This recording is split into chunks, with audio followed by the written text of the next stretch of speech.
Hey, good morning. Kyle Cobb here with Superior Inspections. I want to talk about something that we've seen a lot lately on new construction.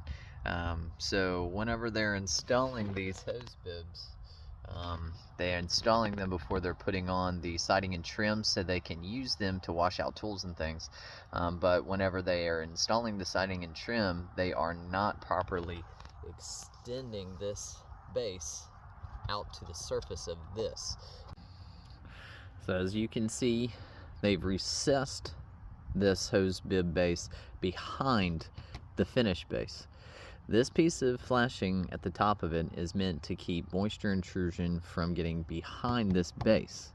But since they've cut this big hole out because they didn't want to extend this out and then mount it to the surface of this, now you've made points of moisture intrusion down here, completely negating the purpose of this piece of flashing here.